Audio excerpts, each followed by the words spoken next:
ต่อไปเชิญท่านรับฟังข่าวพยากรณ์อากาศประจำวันที่4มิถุนายน2026ความกดดันต่ำของอากาศร้อนมีกำลังอ่อนหาปานกลางยังปกคลุมอยู่ทั่วทุกภาคของประเทศลาวสมทบกับลมมรสุมตะวันตกเฉียงใต้พัดปกคลุมซึ่งจะเฮ็ดให้อากาศยังร้อนอยู่ทั่วไป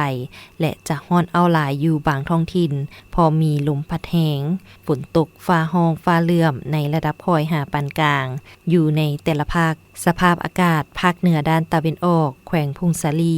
อุณหภูมิเฉลี่ยระหว่าง19-30องศา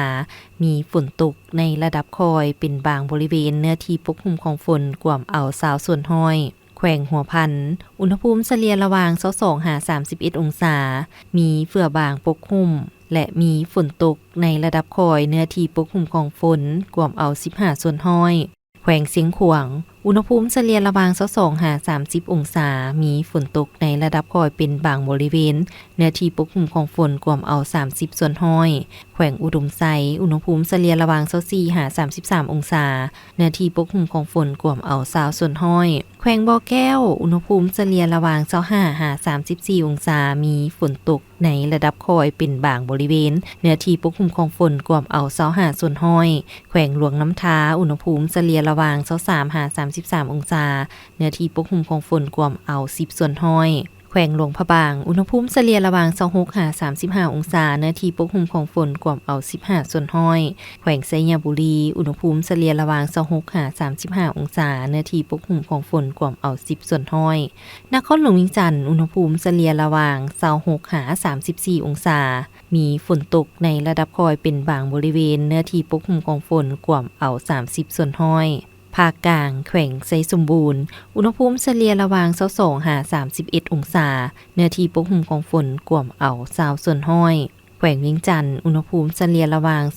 26-33องศามีฝนตกในระดับคอยเนื้อที่ปกคลุมของฝนกว่าเอา30ส่วนห้อยแขวงบริคำไซอุณหภูมิเฉลี่ยระหว่าง24-34องศามีฝนตกในระดับคอยเป็นบางบริเวณเนื้อที่ปกคลุมของฝนกว่าเอา25ส่วนห้อยแขวงคำมวลอุณหภูมิเฉลี่ยระหว่าง24-33องศาเนื้อที่ปกคลุมของฝนกว่าเอา25ส่วนห้อยแขวงสวรรณเขตอุณหภูมิเฉลี่ยระหว่าง27-34องศา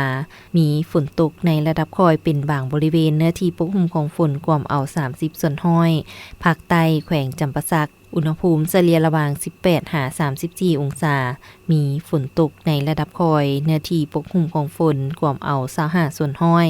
แขวงสารวันอุณหภูมิเฉลี่ยระหว่าง26-34องศา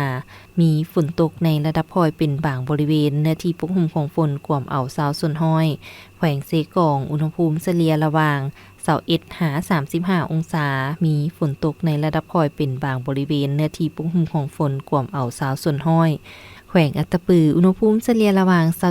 27-34องศามีฝนตกในระดับคอยเนื้อที่ปกคลุมของฝนกว่าเอา25ส่วนห้อย